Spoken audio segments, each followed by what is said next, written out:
There are places in this world that seem to hold their breath. Islands where the wind carries stories too heavy to speak aloud, where the air feels dense with memories no one asked to inherit. Just off the coast of Venice, there drifts a fragment of land wrapped in silence. Its decaying walls once echoed with cries, some of desperation, others of fevered madness. A bell tower still rises from the ruins, though the bell itself has long been removed. Yet, at night, some swear they hear its chime floating across the water. Fishermen avoid the shores. Boats drift by but never dock. Locals lower their voices when they speak its name, as though to summon its past would be to invite it home again. A place where centuries of plague, sorrow, and fear left scars that refuse to fade. This is Poveglia Island. Long before Poveglia became a place of dread, it was a sanctuary. In the year 421, refugees fled the invading barbarians on the mainland and settled here, building humble homes on this small, defensible patch of land. For centuries, it flourished quietly. By the 9th century, Poveglia had grown into a modest community, with its own governor and thriving vineyards. Its people lived by the rhythm of the lagoon, fishing, trading, tending to their crops. Though never as grand as Venice, it had its own steady heartbeat. Then came the 14th century and the Chioggia War between Venice and Genoa. Poveglia's strategic location turned it into a pawn. Fearing invasion, Venice ordered the island's residents to evacuate. Their homes were abandoned, their possessions left behind. After centuries of simple life, the island's identity fractured almost overnight. What remained was a silent shell, empty houses, winds sweeping through deserted alleys, and the first whispers that the island was marked, set apart from the living world. In the 16th century, a new and terrible purpose found Poveglia. As waves of the Black Death ravaged Europe, Venice needed somewhere to contain the dying, somewhere out of sight, somewhere no one dared to go. Poveglia became a lazaretto, a quarantine island. Ships arriving in Venice were inspected, and any sign of plague meant immediate confinement. Men, women, and children were ferried to the island, often against their will. Here, the sick waited for recovery or death. Most never left. Bonfires burned day and night, reducing bodies to ash.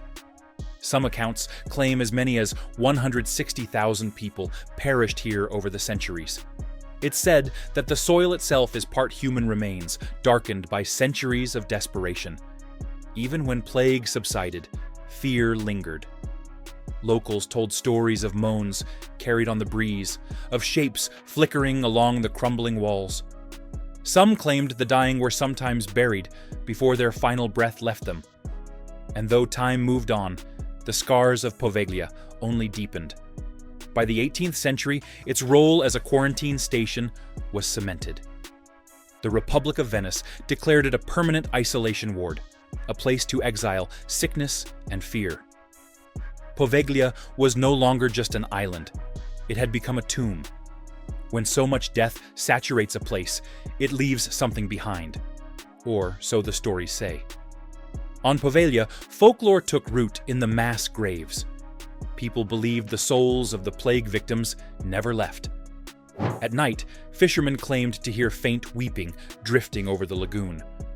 Others spoke of shadows moving between the trees, too solid to be tricks of the moonlight.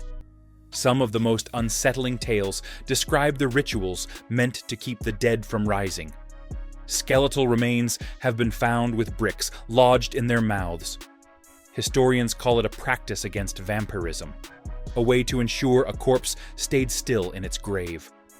But for those who believe, it was proof that even in death, these souls inspired dread.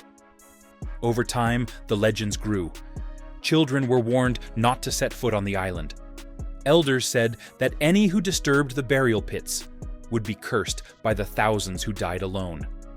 To this day, many Venetians won't speak of it, because on Poveglia, the line between history and haunting feels thin as a breath. As if plague and exile weren't enough, the 20th century brought a new chapter of suffering. In 1922, Poveglia's empty buildings were converted into a psychiatric hospital. Patients were ferried across the lagoon, many against their will. Here, out of sight, they were subjected to treatments that today would be called torture. The hospital's records have faded, but surviving accounts speak of lobotomies performed without anesthesia, electroshock therapies applied to those who could not protest. Patients' cries were carried on the salt wind, unheard by anyone who could intervene.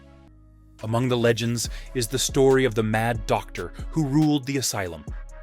He believed the island was a perfect laboratory for his cruel experiments. But over time, he began to see the very spirits his patients described.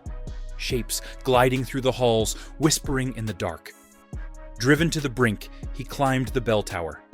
Some say he jumped, others insist the shadows pushed him. After his death, nurses claimed the bell tolled on its own, though it had long been dismantled. Staff began to report strange footsteps and voices calling from empty rooms. By 1968, the hospital closed its doors. The final caretakers abandoned the island, but what had been unleashed there seemed unwilling to leave. When the asylum closed, Poveglia was sealed off. Officially, it was declared off-limits, a measure to protect trespassers from the crumbling buildings. Unofficially, many believe it was to keep something else contained. Since then, explorers and thrill-seekers have slipped onto its shores under cover of darkness. They describe a place frozen in time, rusting hospital beds, decayed surgical tools, walls streaked with mold and something darker. Some report cold spots that feel like a hand closing around the throat. Others hear the bell tolling in the night, though it has not rung in decades. One group claimed to see figures standing among the trees, watching silently as they passed. Their recordings picked up whispers no one heard in the moment. Italian officials have made repeated efforts to auction the island, but every deal falls through. Investors walk away, citing reasons they never fully explain. To this day, no one lives there. Poveglia remains adrift, a forbidden place that seems content to decay, as if the land itself is guarding its secrets. Some say it's cursed. Others call it merely haunted by memory. But few dare to find out which is true. Even sealed off, Poveglia has captured imaginations around the world. Its reputation as the most haunted island in Italy has inspired countless books, documentaries, and ghost hunting expeditions. Television crews have braved the ruins for shows like Ghost Adventures, hoping to capture proof of the supernatural. Paranormal investigators report equipment failing without explanation. Batteries drain in minutes. Cameras refuse to record. Writers describe an oppressive feeling that settles over the island. A heaviness in the chest, a sense of being watched. Tour guides in Venice will sometimes point across the water, offering a hushed retelling of Poveglia's grim history. Yet, despite its fame, the island remains mostly untouched. It sits just beyond the tourist routes, a place you can glimpse from a vaporetto but cannot visit. A landmark not just of decay, but of how a story can outlive its walls. Places like Poveglia remind us that history is not always something we can bury. Even when the buildings crumble and the names fade from records, the echoes remain. They seep into the ground, into the walls, into the air itself. It's easy to dismiss the legends as superstition, ghost stories told to thrill or to warn. But when you stand on the shore and look across the water, something about the island feels different, as if it is waiting, as if it remembers. Perhaps it isn't the dead who haunt Poveglia, but the living memories of fear and suffering that no one ever resolved. A collective grief so vast it needed somewhere to go, somewhere to root itself. In that way, Poveglia is more than just a haunted island. It's a mirror. It shows us the darkest corners of our own history, the parts we'd rather forget, how quickly compassion can disappear when fear takes its place, how easily a place can be transformed into a prison when we turn away, and how sometimes the past refuses to stay silent, no matter how carefully we lock the doors behind it. Thank you for watching. If you are interested in more interesting island stories, make sure to like and subscribe to our channel.